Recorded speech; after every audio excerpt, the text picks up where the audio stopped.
Vous utilisez peut-être déjà les huiles essentielles pour lutter contre les infections virales. Mais est-ce que vous savez vraiment comment elles agissent sur les virus? Eh bien, c'est ce qu'on va voir maintenant dans cette vidéo.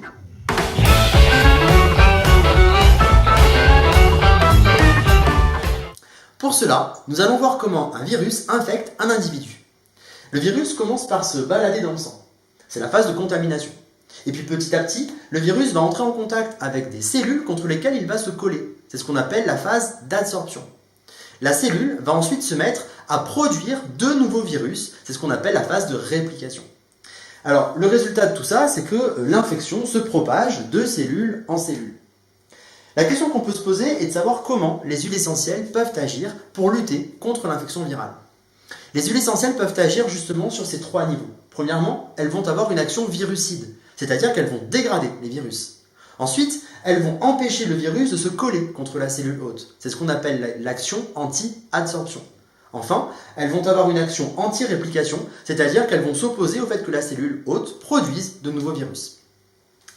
Le résultat, c'est que les huiles essentielles luttent très efficacement contre les infections virales. Pour autant, peut-on dire que toutes les huiles essentielles agissent de la même manière sur les virus? Eh bien la réponse est non. Une équipe de chercheurs s'est récemment penchée sur la question en étudiant l'activité de trois huiles essentielles, l'Eucalyptus globulus, le Melaleuca alternifolia qu'on appelle aussi le titri, et enfin le thym athimol. Ils ont étudié leur activité viricide, représentée en bleu, leur activité anti-adsorption en orange, et leur activité anti-réplication en gris. On réalise à ce moment-là que ces trois huiles essentielles ont une forte activité viricide. En revanche, seules les deux premières ont une activité anti-adsorption vraiment significative.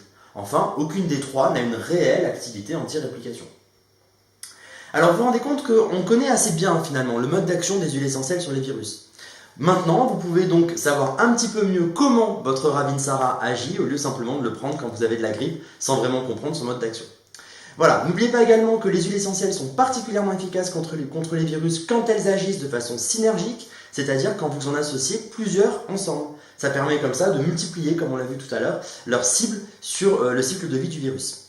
Si vous voulez plus de détails sur cette vidéo, vous pouvez aller visiter le lien vers l'article du laboratoire Doumani qui sera indiqué dans la description de la vidéo. Et on se retrouve bientôt pour une autre vidéo explicative sur le mode d'action des huiles essentielles.